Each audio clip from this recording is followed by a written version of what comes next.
아브넬이 헤브론으로 돌아오매 요압이 더불어 조용히 말하려는 듯이 그를 데리고 성문 안으로 들어가 거기서 배를 찔러 죽이니 이는 자기의 동생 아사헬의 피로 말미암음이더라.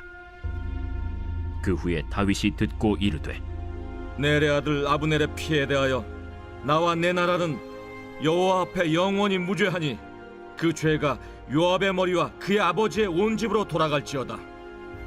또 요압의 집에서 백탁병자나 나병 환자나 지팡이를 의지하는 자나 칼에 죽는 자나 양식이 떨어진 자가 끊어지지 아니할지로다. 요압과 그의 동생 아비새가 아브넬을 죽인 것은 그가 기브온 전쟁에서 자기 동생 아사헬을 죽인 까닭이었더라. 다윗이 요압과 및 자기와 함께 있는 모든 백성에게 이르되 너희는 옷을 찢고 굵은 배를 띠고 아브넬 앞에서 애도하라 하니라. 다윗 왕이 상회를 따라가 아브넬을 헤브론에 장사하고 아브넬의 무덤에서 왕이 소리를 높여 울고 백성도 다 우니라. 왕이 아브넬을 위하여 애가를 지어 이르되 아브넬의 죽음이 어찌하여 미련한 자의 죽음 같은고. 내 손이 결박되지 아니하였고 내 발이 착고에 채이지 아니하였거늘 불의한 자식 앞에 엎드려짐같이 내가 엎드려졌도다. 하매 온 백성이 다시 그를 슬퍼하여 우니라. 석양의 뭇 백성이 나와 다윗에게 음식을 권하니 다윗이 맹세하여 이르되 만일 내가 해지기 전에 떡이나 다른 모든 것을 맛보면 하나님이 내게 벌 위에 벌을 내리심이 마땅하리라. 하매 온 백성이 보고 기뻐하며 왕이 무슨 일을 하든지 무리가 다 기뻐하므로 이날에야 온 백성과 온 이스라엘이 넬의 아들 아브넬을 죽인 것이 왕이 한 것이 아닌 줄을 아니라. 왕이 그의 신복에게 이르되 오늘 이스라엘의 지도자여 큰 인물이 죽은 것을 알지 못하느냐. 내가 기름 부음을 받은 왕이 되었으나 오늘 약하여서 스루야의 아들인 이 사람들을 제어하기가 너무 어려우니 여호와는 악행한 자에게 그 악한 대로 갚으실지로다 하니라. 할렐루야. 오늘 저는 복수는 누구의 것이라는 제목으로 은혜를 나누고자 합니다. 제가 교회학교 고등부 교사로 봉사할 때 이야기인데요. 그때 저는 고등부 성가대를 지휘하고 있었습니다. 어느 날 아이들과 함께 여름 수련회를 기도원으로 갔죠. 그 당시 제 모교회가 가는 수련회는 연합수련회여서요. 여러 지교회들이 모였습니다. 중고등부 수련회인데요. 대략 7,000명에서 10,000명가량이 모이는 수련회니까 아마 전국에서 최고 수준의 규모를 자랑하는 그런 수련회였을 겁니다. 그렇게 많은 아이들이 모이니까요. 집회 때 모여서 기도하면은요. 비록 학생들이지만 기도가 뜨겁고 은혜가 넘쳤습니다. 그래서 항상 수련회 때는 기대감이 있었죠. 근데 그 수련회는 3박 4일 수련회였는데 수련회 마지막 집회가 끝나면요. 그날은 전통적으로 늦게까지 노는 것이 허락이 되었습니다. 그럼 남녀가 만나는 것만 제한이 되고요. 저녁은요. 새벽 2, 3시가 될 때까지 밤이죠. 밤에 놀고 그리고 그때까지 불이 켜져 있습니다. 2, 3시쯤에 소등이 되죠. 그때까지 맘대로 놀라는 거였습니다.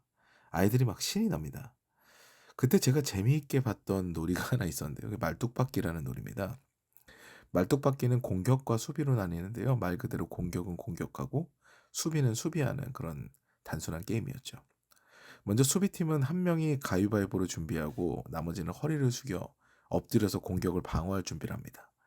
이 상황에서 공격팀의 공격 방법은 두 가지죠. 하나는 공격자가 엎드려 있는 상황에서 올라타서 넘어뜨리면 승리하게 되는 거고요.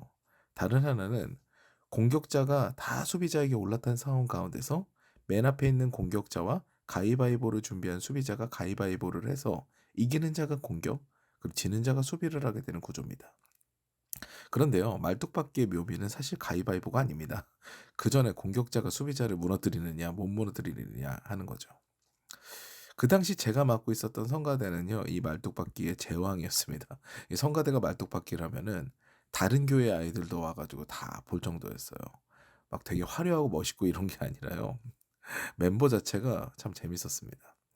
용인대 경호학과를 다니고 있었던 보조교사가 저희 팀을 이끌고 있었는데요.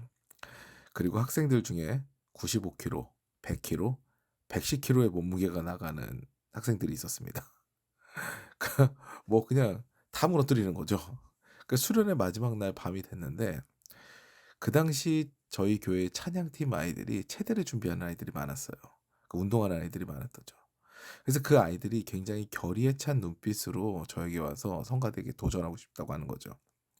은혜를 받고 난 다음에 자칫 잘못하면 은혜를 쏟을 수 있는 일인데 그래서 제가 망설이다가 그래서 일부러 100km, 110km 나가는 친구들을 저는 금지시키고 제외하고 그리고 나머지가 해라라고 이렇게 이야기를 했습니다.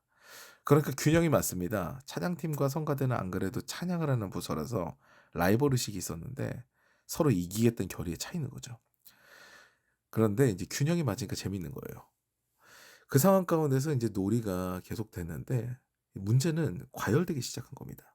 한 명이 세게 다른 한 명에게 엉덩이로 내리찍으니까 그 한 명은 자신의 공격한 그 한 명을 기억했다가 다시 그 아이를 다음 공격에 내리찍고 이게 반복이 되면서 점점 감정 싸움이 시작이 된 거예요.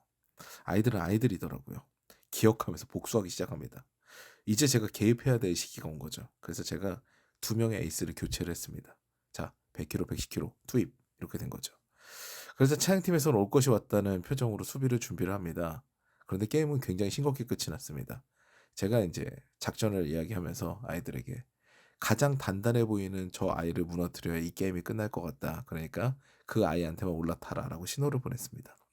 먼저 최대생이 한번 뛰었습니다. 버텼어요. 그리고 95km가 한번 뛰었습니다. 여전히 잘 버팁니다. 근데 100km가 한번 딱 올라타니까 그 다음에 다리가 후들후들 거리기 시작합니다. 마지막으로 110km 아이가 펄짝 뛰어가지고 그 아이에게 올라타니까 이를 악물고 버티던 그 아이가 무릎을 꿇었습니다. 그래서 완전하게 항복하고 그날 말뚝박기는 끝이 났습니다. 무너진 그 아이는 너무나 압도적인 무게에 눌리다 보니까 그냥 자기도 웃어버렸어요. 그러다 보니까 그 전에 복수를 하고 막 감정 싸움이 있던 아이들도 다 그냥 웃으면서 야 너네 너무 무겁더라, 야 너무 힘들더라 막 이러면서 그냥 잘 끝나게 되었습니다. 사실 그 상황은요 계속되었으면은 복수가 복수를 낳다가 싸움으로 번질 상황이었습니다. 어떻게든 저는 복수를 끊어야 됐죠. 이렇게 복수라는 감정은 참 무섭습니다. 내가 그 복수라는 감정을 가지고 그 감정을 실행에 옮기기 시작하면요. 그 감정은요. 그대로 있지 않아요. 걷잡을 수 없을 정도로 증폭이 됩니다. 이번에 우리는요. 전 국민이 공분하는 사건을 접하게 됐죠. 신당동 공무원 사건입니다. 살인 사건이죠. 그 사건의 촉발제가 무엇이었습니까? 분노의 복수심 아닙니까? 그것도 자신의 잘못으로 이루어진 처벌인데도 가해자는 그것을 분노의 매개체로 이용해서 꽃다운 한 생명을 쓰러지게 만든 그런 비극을 창조했습니다. 오늘 본문 같은 경우에서도요, 그 복수에 관한 이야기예요. 너무 안타까운 이야기죠. 아브넬이 아무리 하나님의 뜻에 반하고 예언을 무시한 자더라도 우린 이걸 기억해야 됩니다. 복수는 누구의 것입니까? 나의 것인가요? 그렇지 않습니다. 이 아브넬의 교묘한 작업 가운데 죽인 요압의 행동은요, 가뜩이나 복수로 미화될 수가 없는 살인입니다. 그 동생 아사엘의 피로 인함이라고 했는데 아사엘 역시요, 동기가 어떠했든 아브넬이 몇 번이나 경고했거든요. 그럼에도 불구하고 아브넬만 쫓다가 정정당당한 전투의 대결 가운데서 목숨을 잃은 겁니다. 그러니까 사실은 요압은 복수 자체가 성립이 안 되는 그런 상황이에요.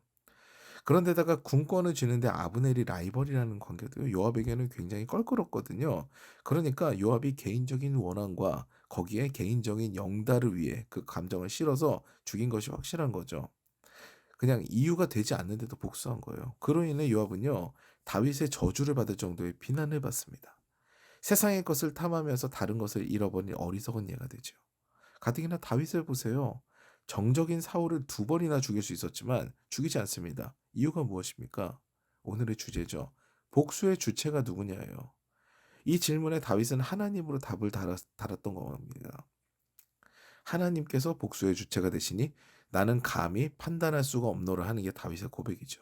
사랑하는 여러분, 우리가 살면요, 우리가 억울하게 느낄 때도 마음에 분노가 일 때도 그리고 상대방이 그래서 되게 미운 적도 있습니다. 그런 상황 가운데 거할 때가 많아요. 그러면서 그 감정을 어떻게든 복수하고 싶다라는 생각이 들 때가 많습니다. 그런데 복수를 하고 나면 시원해지던가요? 그렇지가 않습니다. 그 화와 분의 감정은요, 결국은 나를 향해서 나를 상하게 만듭니다.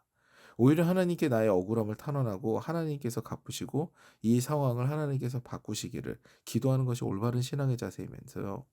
그때 우리가 기도하고 아뢰을 때 하나님께서는 상황을 바꾸시고 악이 선이 되는 역사를 허락하시죠. 오늘도 아픈 마음, 억울한 마음이 있다면 그 마음을 하나님께 아뢰고 내려놓음으로 자유함을 얻고 또한 마음을 새롭게 하시는 주님의 은혜를 경험함으로 평안한 하루를 보내시는 더 사랑 가족 여러분 되시기를 주님의 이름으로 축원합니다.